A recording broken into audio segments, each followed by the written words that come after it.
தமிழ்நாட்டுல கூட்டணி ஒண்ணு பேச ஆரம்பிச்சாலே டெல்லி உள்ள வந்துருதுன்னு செங்கோட்டையன் சொல்றாரு சார். பலமுறை டெல்லிக்கு வந்தவர் அவரு. நாங்க கூட்டணி பேசிக்கிட்டு இருக்கோம், டெல்லியில இருந்து வந்து ஸ்பாயில் பண்ணிடுறாங்க அப்படின்லாம் அவர் பேசுறாரு. விஜய் அண்ணன் செங்கோட்டையனை எனக்கு 30 வருஷத்துக்கு மேலாக தெரியும். அவரை நினைத்து உண்மையிலே நான் மிகவும் ரொம்ப வருத்தப்படுகிறேன்.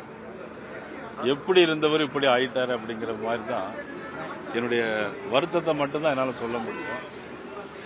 உங்களுக்கு எல்லாருக்குமே தெரியும், டெல்லி எந்த விஷயத்திலும் இங்கே தலையிடுறதில்லை. இங்கே தமிழ்நாட்டினுடைய தேசிய ஜனநாயக கூட்டணியுடைய தலைவராக அண்ணன் இபிஎஸ் அவர்கள் தான் இருக்கார். அவர்கள் வந்து தான் மதிப்புக்குரிய அன்புமணி ராமதாஸ் அவர்களை அழைத்துட்டு போய் டெல்லிக்கு போய் இங்கிருந்து பேசி முடிச்சுட்டு அங்கே டெல்லிக்கு போயிட்டு வந்தோம்.